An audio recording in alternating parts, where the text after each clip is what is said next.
শেখ হাসিনাকে নিয়ে আন্তর্জাতিক চাপে ভারত। জুলাই গণহত্যা নিয়ে জাতিসংঘের তদন্ত রিপোর্ট প্রকাশের পর হত্যাকাণ্ডের মূল হোতা শেখ হাসিনাকে ফেরত পাঠাতে ভারতের উপর নতুন করে চাপ তৈরি হয়েছে। আগামী দিনগুলোতে এই চাপ আরও বাড়বে বলে আন্তর্জাতিক বিশ্লেষক এবং আইনজ্ঞরা মনে করছেন। বিশ্লেষকরা বলছেন, শেখ হাসিনার বিচার প্রক্রিয়ায় জাতিসংঘকে যুক্ত করা গেলে নিশ্চিতভাবেই ভারত চাপে পড়বে।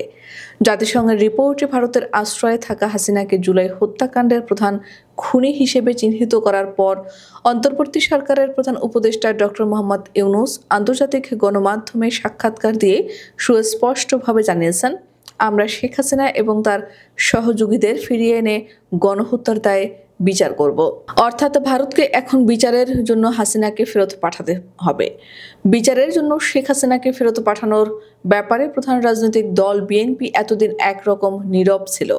জাতিসংঘের রিপোর্ট প্রকাশের ২৪ ঘন্টার মধ্যেই দলটির মহাসচিব মির্জা ফখরুল ইসলাম আলমগীর আনুষ্ঠানিক সংবাদ সম্মেলন করে বিচারের জন্য শেখ হাসিনাকে ফেরত পাঠাতে ভারতের প্রতি আহ্বান জানিয়ে বলেছেন, শেখ হাসিনাকে ফেরত পাঠান, গণহত্যার দায়ে তার বিচার হতে হবে। জাতিসংঘের পক্ষ থেকেও জুলাই গণহত্যার দায়ে অভিযুক্তদের বিচারের মুখোমুখি করার আহ্বান জানিয়ে বলা হয়েছে, জুলাই হত্যাকাণ্ডের সঙ্গে জড়িতরা যেন কোনোভাবেই দায় মুক্তি না পায়। উল্লেখ্য, জুলাই বিপ্লবে সংঘটিত হত্যাকাণ্ড এবং মানবাধিকার লঙ্ঘনের ঘটনায় জাতিসংঘ গঠিত ফ্যাক্ট ফাইন্ডিং মিশনের চূড়ান্ত রিপোর্ট গত ১২ ফেব্রুয়ারি জেনেভায় জাতিসংঘ কার্যালয়ে এক সংবাদ সম্মেলনের মাধ্যমে আনুষ্ঠানিকভাবে প্রকাশ করা হয়। রিপোর্টে জুলাই হত্যাকাণ্ডের মূল হোতা হিসেবে ভারতে আশ্রয় থাকা বিতাড়িত সাবেক প্রধানমন্ত্রী শেখ হাসিনাকে দায়ী করে বলা হয়েছে, তৎকালীন প্রধানমন্ত্রীর পরিকল্পনা, নির্দেশনা এবং সমন্বয়ের মাধ্যমে জুলাই গণহত্যা সংঘটিত হয়েছে। তিনি আইনশৃঙ্খলা বাহিনী এবং গোয়েন্দা সংস্থার শীর্ষ কর্তা ব্যক্তিদের বিক্ষোভ দমনে হত্যার নির্দেশ দিয়ে বলেছিলেন, বিক্ষোভকারী ছাত্রদের গুলি করে হত্যার পর তাদের লাশগুলো গুম করে ফেলো। জুলাই বিপ্লবে সংঘটিত হত্যাকাণ্ড এবং মানবাধিকার লঙ্ঘনের ঘটনাকে মানবতাবিরোধী অপরাধ হিসেবে আখ্যা দেওয়া হয়েছে জাতিসংঘের রিপোর্টে। জাতিসংঘের রিপোর্ট অনুযায়ী কমপক্ষে ১,৪০০ মানুষকে হত্যা করা হয়েছে। এর মধ্যে অন্তত ১৩% শিশু। আহতের সংখ্যা হাজার হাজার।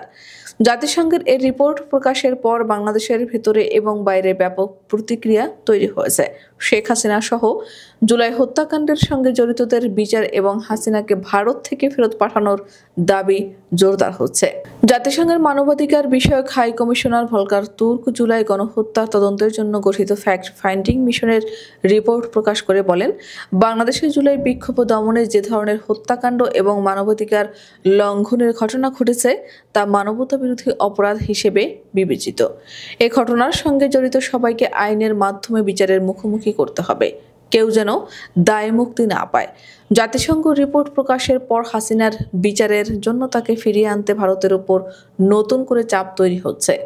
বাংলাদেশের অন্তর্বর্তী সরকার, বিভিন্ন মানবাধিকার সংস্থা সহ বাংলাদেশের রাজনৈতিক দলগুলো সোচ্চার হচ্ছে। পাশাপাশি বিষয়টিকে আন্তর্জাতিক পর্যায়ে নিয়ে যাওয়ার প্রক্রিয়াও শুরু হয়েছে। বিষয়টি নিয়ে অন্তর্বর্তী সরকারের প্রধান উপদেষ্টা ডক্টর মোহাম্মদ ইউনূস আন্তর্জাতিক গণমাধ্যমে ইতোমধ্যেই কথা বলেছেন।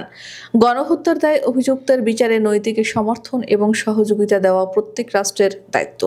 ভারত যদি সেই নৈতিক দায়িত্ব পালন না করে তাহলে ভারত গণহত্যার অভিযোগ থেকে দায় এড়াতে পারবে না।